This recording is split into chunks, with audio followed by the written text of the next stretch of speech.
Hello, everyone. How's it going this evening? It's Coach Alvarez here. An awesome Wednesday evening here.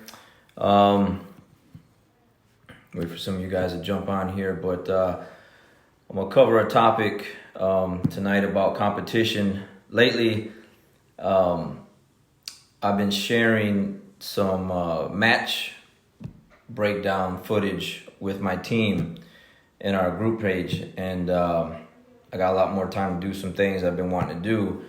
So I got like a ton of matches that no one's ever seen before that I've been breaking down, and I've been sharing that with my teams. And I had a question that I thought was really good, that instead of just sharing it with them, I would share with everyone, because I think everyone could kind of benefit from the question and the answer. So let me read you the question here first. So there's two questions, and there's a couple different answers for these questions, okay? So the first question is, Coach, I noticed how respectful you are of everyone you've competed against. Have you ever been in a situation where your opponents played dirty, and how did you combat that? I haven't had too many situations where I've had opponents play dirty, so to speak. Maybe a little rougher than normal, maybe. I've had one that comes to the top of my head is we're at Master Worlds in Las Vegas, and I was up on points winning, and the bell had rang already, and the guy had like a choke that wasn't really choking me, but he had a choke in place to where it was coming across my face, and he didn't let go when the bell rang or when the referee said paro, so he kind of just shook it a little bit because he was a little frustrated that the match was over and then I won. I get that, I don't necessarily do that, but it wasn't too bad. But as far as anything dirty, I would probably say that's probably the closest thing to being dirty. Now I've had some opponents to where, like, when you reset, like you're going out of bounds and the ref says paro and moves you into the center, and you got to do the reset, and meaning you have to put your grips back in place where you had them before they stopped you. Now that there gets a little tricky, it can get a little dirty, because you have to make sure that you get the grips back the way you had them before they stopped the match. And that's where things get a little funny, because at that moment, maybe you had a really good position and good grips, but your opponent doesn't want those grips back on them the way you had them, so they're gonna fight with the ref and you to put the position in a different way. So I had that a couple times happen to me, where, like, because you're not supposed to talk to the ref, otherwise you get a penalty.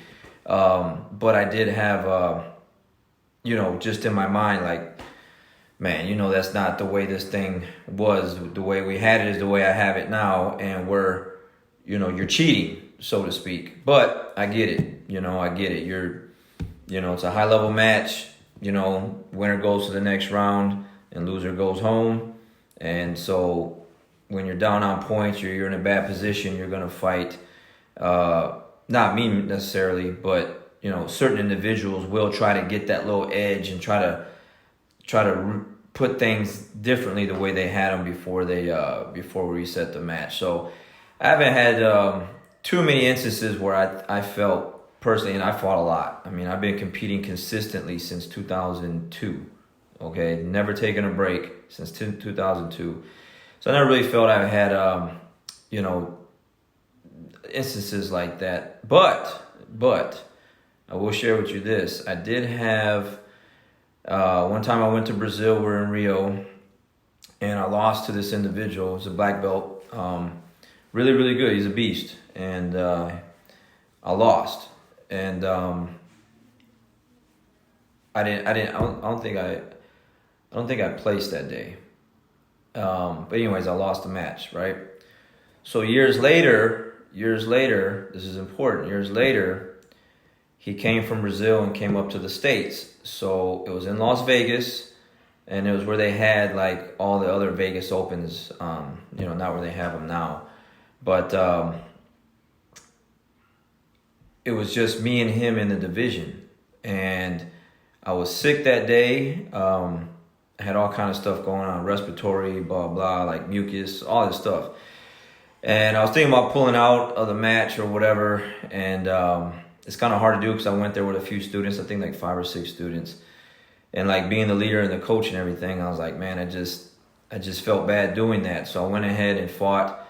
And I knew it was going to be tough because obviously the guy beat me before. And he pretty much controlled and dominated the match when we were in Brazil.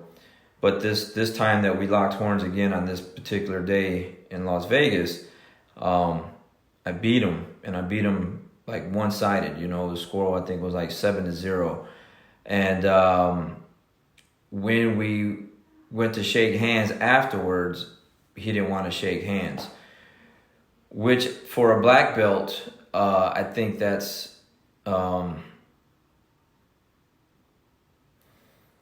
that just shouldn't happen. That just shouldn't happen. As a black belt, you should be able to win or lose, keep your composure, and still be respectful and shake hands whether you win or lose. I know it. I hate to lose. Like, it sucks. Like, it's just one of those things where it just, it eats at you for a while. But I understand that people are watching me. People look up to me.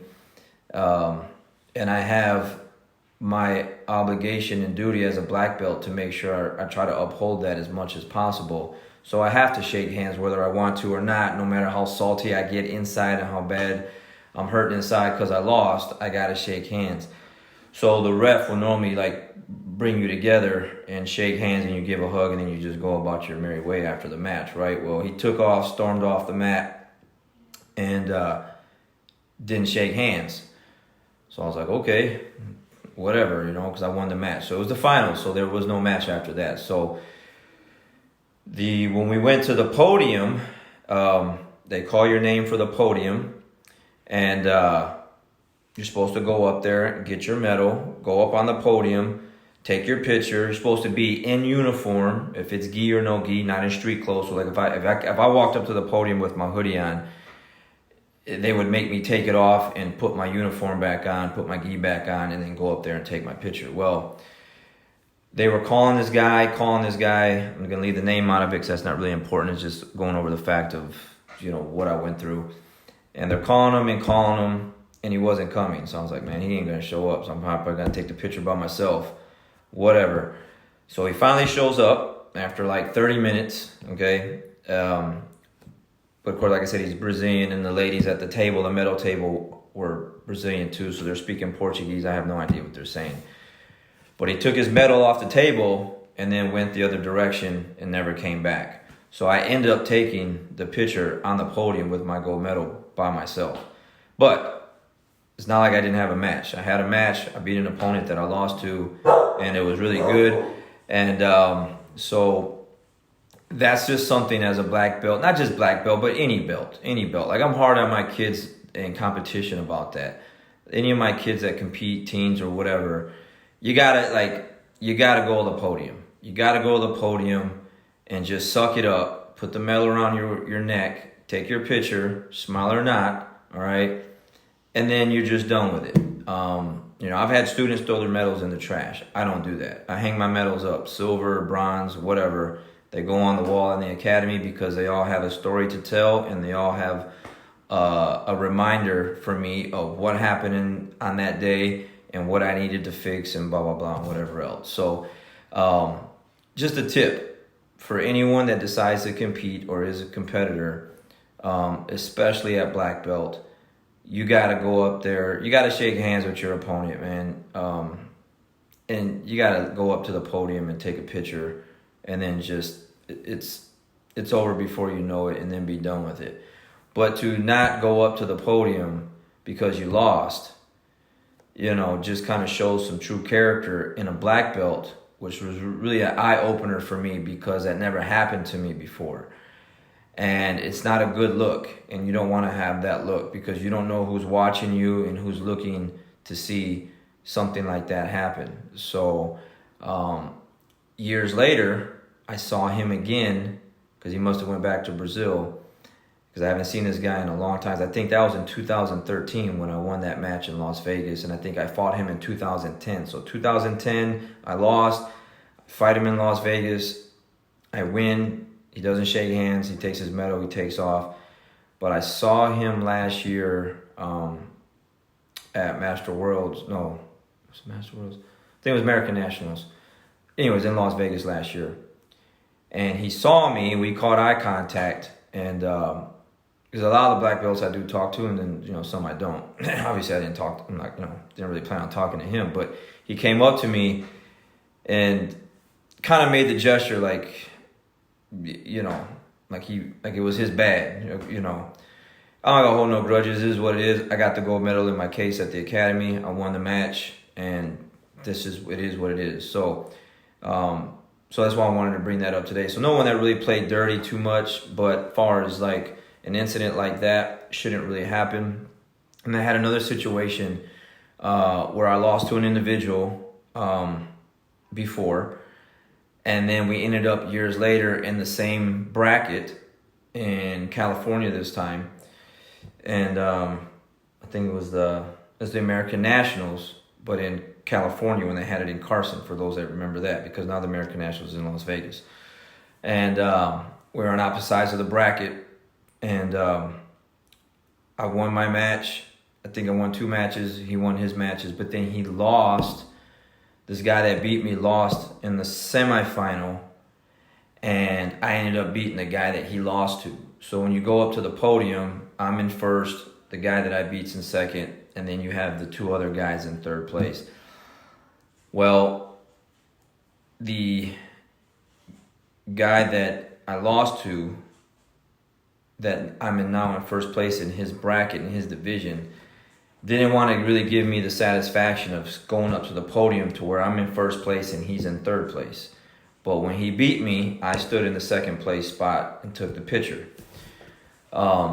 He did the same thing. He went up to the podium, spoke a little Portuguese, and then grabbed his medal and then walked away. So then it was just three people on the podium. I'm in first, the second place guy, and the third place guy.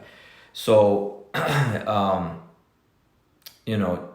just not a good look, man. It's not a good look. It's not something that, I don't think any black belt or any competitor should do. If you're going to sign up for a competition, there's a probability that you might lose.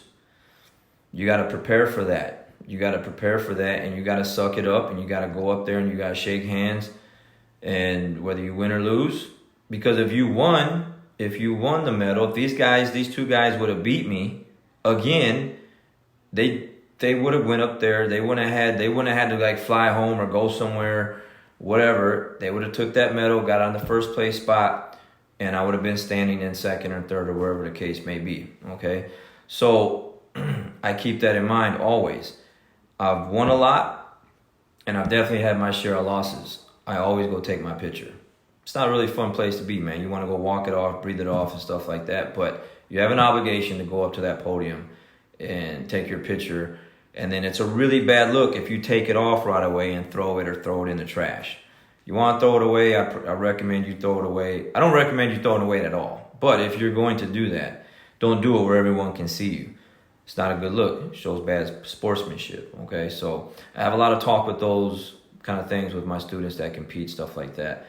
And then, so that's that first question answered. And then the second one is, it seems like when you're in a match, when I'm in a match, I'm always a couple steps ahead, almost like a chess match. How do you prepare going in to be able to do that? Okay, so first off, it doesn't always work out that way in my favor. But I do have a lot of matches where I've gone out to compete, and because I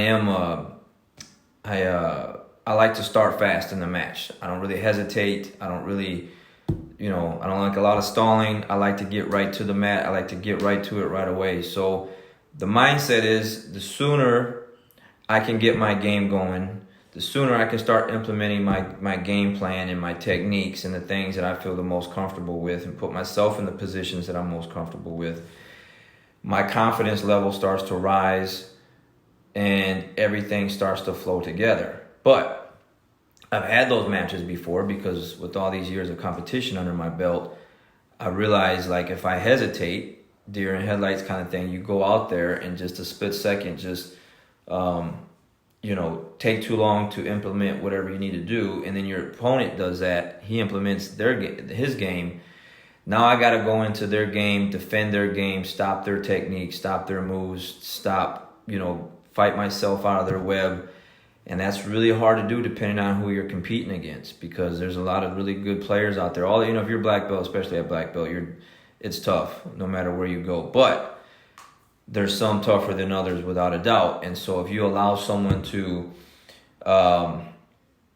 get into their game and get that rhythm going before you do, it makes things really, really tough for you. Okay, so I feel like the chances and the percentages of the wins start to decrease if I start to let those things happen. So to answer the question, how do I get a step ahead and, to do that? And for one, it's obviously showing up to class and putting in the work, not just on the mat, but on the pavement with the runs and the weights and lifting and what I eat and what I'm listening to and what I'm reading and what I'm filling my mind with. It's a whole 360 of things that has to take place before the match even starts. But it's definitely implementing, like as soon as you shake hands, you know what you're going to go out and do on that mat before you bow on the mat and go shake hands. The game plan is already here. It's just a matter of going out and executing it. And when you do that, when you work in that fashion, things will start to flow better for you. The sooner you get the grips that you want, the more comfortable you get. Like I said, the more confidence you get, things start to just come together for you more in your favor than it does the other person. So the answer is you have to, for one, have a game plan in mind. Well, let's take a step back. One, prepare properly, eat properly, prepare the mind properly, and then two, have a game plan already set. You already know when you go shake hands what you're going to do already, because when you start applying your techniques, you will be a step ahead, because once you pull them into your game, you know which way they can turn, which way they can't turn, which way they can go, which way they can't go.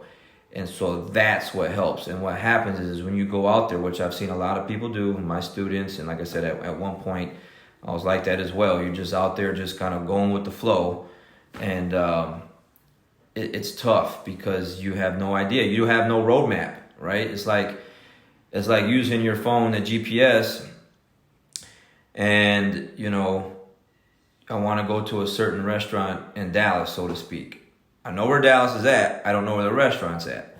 So I'm just going to drive to Dallas and then just figure it out and wing it. Or I can put the directions in and have my iPhone take me right there, go exit by exit, get off here, do this, and then just get there in the approximate amount of time that it's telling me I'm going to get there in. Or keep my phone in my pocket and be like, well, yeah, I see the Dallas skyline down there. I know it's down there somewhere. I'll just drive around until I see it. It's going to take a lot longer. I'll probably get lost and frustrated and everything else, right? So it's just kind of like an analogy to use where, like, if you have a roadmap in your mind already of what you're going to do, you know the exits, you know the routes you're going to take, you know what the end result's going to be at and how you're going to get there. That's how you get comfortable. That's how you get a step ahead of your opponents. Once you start implementing your game plan as soon as possible. But like I said, if you hesitate, you don't prepare properly, it gets really tough, and then the percentages of you winning matches aren't really that good. It takes a lot of drilling, takes a lot of asking questions, a lot of trial and error, takes a lot of stuff blowing up in your face. I call the mat area, where we train at, the laboratory. You're trying to put things together using your teammates, or your students in my position as ways to figure out what works and what doesn't work. and or previous tournaments where you go to try to do things and, oh man, this didn't work. So we go back to the drawing board and we fix things, and it's a process. It's a process. It's just something that just doesn't happen right away. But you put all those things in place, you go out and compete, things will turn out in your favor. But you go out there with no game plan, didn't prepare properly. I mean, you can do all the things that you want to do leading up to the match, but if you don't know what you're going to do prior going when you bow out and go shake hands with your opponent, good luck. It's not gonna work out in your favor more times than none. Sometimes, you have a game plan in mind and your opponent's just that good, knows what you're trying to do, and they derail that, and you got to come up with something on the fly. But that's where the laboratory comes in. All the years of practice and all the things you put in play will help you, guide you on the fly out there, and find your way out of bad positions and find the result that you want to get to. So, it's just something I wanted to share with you guys, anyone out there. I'd like to do these a little bit more. If you got questions, you can inbox me. You can put them right here on the comments below, and I'd be more than happy to kind of just share years and years and years of experience on competitions and stuff like that. And like I said, I try my best to keep it really respectful with my opponents, because I might have a good day today and I get all arrogant and cocky, and it's just, to me, that's just not how I am. Now, the way the world is now, the way the new black belts are now, it's different. It's different. I had different mentors coming up. So I don't believe in disrespecting, talking trash. I know it sells. It helps sell DVDs. It helps sell seminars. It helps sell, super fights. But I have a lot of kids, teens, and other adults that are always looking at me. And I feel like I'm doing them a total disservice if I'm swearing up and down Instagram and Facebook, and I'm trash talking my opponents and, belittling them and stuff like that. It's not a good look. No matter how you want to slice it, it's not a good look. But people like that, though. People like that. There are people that love for people to trash talk because that fits their characteristic and their personality. That's not mine. I feel like as a martial artist, and I have a black belt around my waist, I have a duty and obligation to uphold myself in a certain way, not just on the mat, but out in public, and especially out in competition, and respect my opponents because they're helping me learn and get better. Whether I win or lose, there's something being taught there. And if it wasn't for my opponents, I wouldn't be like where I'm at today, as far as where my game is and where my jiu-jitsu is at. I got a lot of people that helped me get here, but for sure, all the guys I've competed against, some I'm really cool with, and some, maybe, I wouldn't say that I'm not cool with them, but don't really, just never really was a conversation or relationship there. But I respect my opponents, and I know that it's like the movie Any Given Sunday, or the phrase Any Given Sunday, that can change on the next time we meet. So why run my mouth? Why get all cocky and arrogant when the next time it might not turn out the way that I thought it was going to be, like it did the first time? So it's better I just keep it respectful, shake hands, show them love, and we'll meet again. And then hopefully it turns out in my favor. And if it doesn't, it's all good. I just keep it moving and keep working on the next one, But, so I just want to share this with you because it's just my mindset, the way I think. And like I said, I know there's a lot of people out there that love to trash talk and like people to trash talk. They like their competitor. They look up to people like that. But I know there's another side to that, where a whole nother group of people respect the guy that's respectful and isn't arrogant and keeps it on the cool, and treats people good. That's one thing I've got from jiu-jitsu probably the most, is to treat people good, treat people with respect. So why would I change that when I'm going to compete against them? Okay, so anyways, I'm gonna go ahead and cut it off there. Appreciate all those that jumped on and watching. And for anyone, like I said, you got questions, you want to have me answer some things, I'll be more than happy to hop on and do another one of these sessions there. All right, appreciate you guys. You have a great night. Stay safe. All right, catch you next time.